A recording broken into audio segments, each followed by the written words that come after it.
Барлықтарыңызға сәлем достар. Бүгін өтте дәмді шығатын тапанше тамағының рецептімен бөліспекшімін. Үй жағдайында жасап көріңіздер.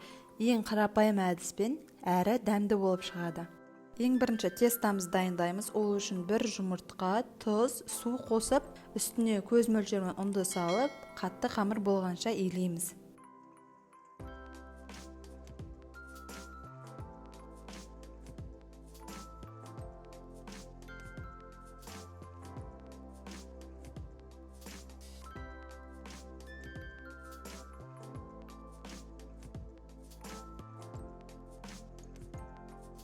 Тестамыз еліп болғаннан кейін бетін салфанмен жауып қойып қоямыз.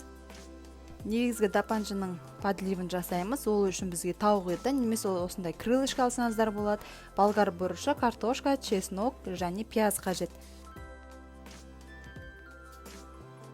Ең алдымен болгар бұрышын тазалап аламыз және дәл видеода көрсетілгендей үлкен кубиктап турап шығамыз.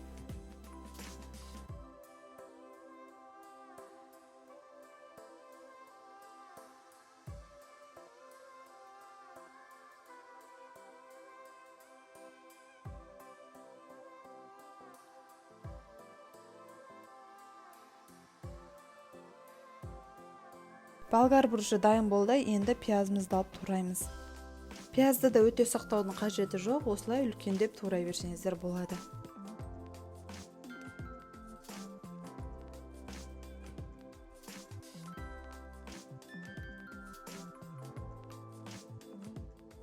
Келесі картошкамызды тураймыз. Картошкамыздың формасы әдемі болу үшін осындай ирек келген арнайы кескішпен кестім. Сіздер егерде бұл болмаса, кәдімгі пышақпен кесе берсеңіздер болады. Және бұл картошканы да өте ұсақ қылмаймыз, үлкен ірі қылып тураймыз.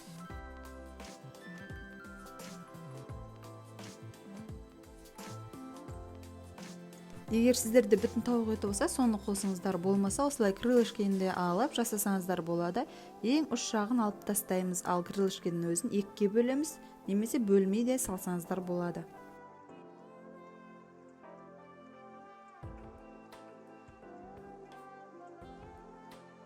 Етімізді турап болғаннан кейін міндетті түрде салқын суға бір жуып алыңыздар. Келесі чеснокты да ұсақтап турап дайындап аламыз. Ыдысымызға сұйық майды қосып, жақсылап қыздырамыз. Қызғаннан кейін үстіне бір ас қасық қант қосып араластырамыз. Араластырғанда осындай карамель түске ену керек. Одан кейін үстіне тауық етін салып, қуырып аламыз.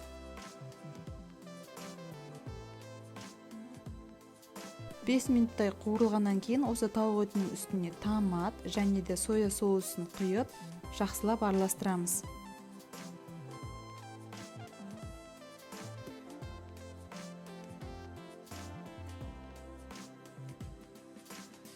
Екі-үш минут бұқтырып алғаннан кейін туралған чесногымызды және де қызыл бұрыштан бір шай қасық қосып, тағы да араластырамыз. Қуырылғаннан кейін үстіне пиязды салып, тағы да біраз араластырып аламыз.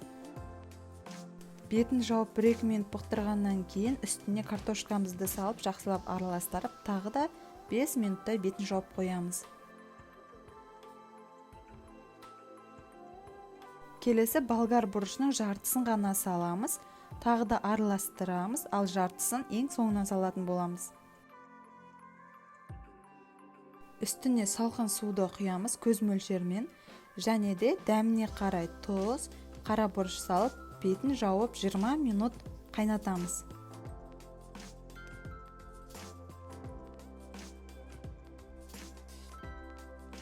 Осы аралықта тестамызды жайып аламыз. Өте қалың емес, жұқа қылып жайсаңыздар жақсы.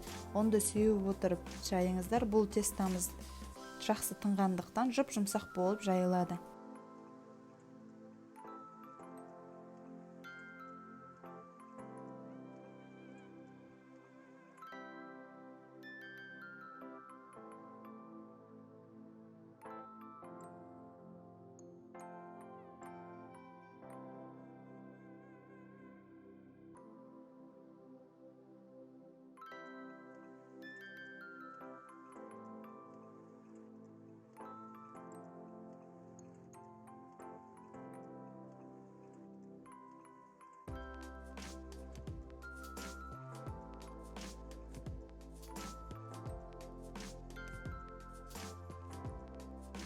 Ортасы жабысып қалмау үшін ұнды молырақ сеуіп, ең соңында оқтауға орап, дәл осы видеодағыдай ортасынан бөлеміз.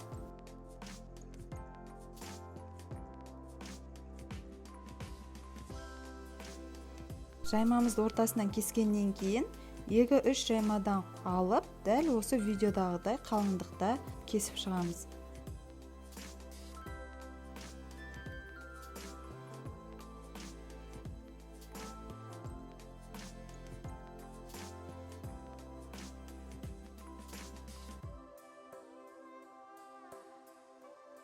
Біздің тестамыз дайын болды. Осы аралықта 20 минут өтті. Үстіне болгар бұрышын қосып, тағы да араластырамыз.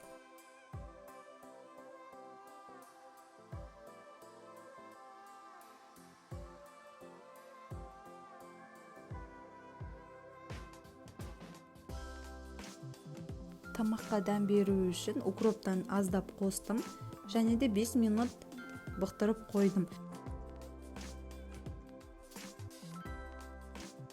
Картошкамыздың піскендігін осылай зубочисткамен тексеріп алсаңыздар болады. Мінекей бізде барлығы пісті. Отымызды өшіріп, бетін жауып қойып қоямыз. Бұл дайын. Келесі біз ыстық суға 1 ас қасық тұзды салып, үстіне жаймамызды салып пісіріп аламыз.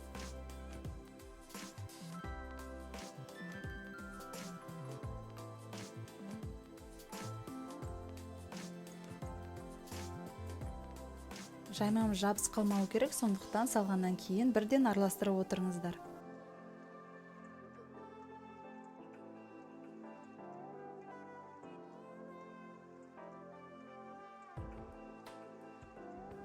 Бес 7 минуттың ішінде суымыз қайнап, біздің жаймамыз пісті. Енді бұны сүзіп алып, таза ыдысқа саламыз.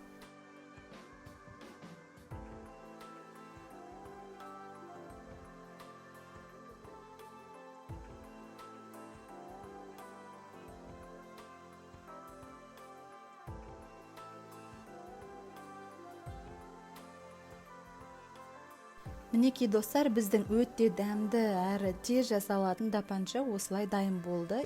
Дәл осы рецептімен, дәл осы тәсілмен осы тамақты жасап көріңіздер. Сіздерге ұнайды деген сенімдемін. Сіздермен болған Альмира. Каналымызға тіркеліп, лайк басып, қолдау көрсетуді ұмытпаңыздар.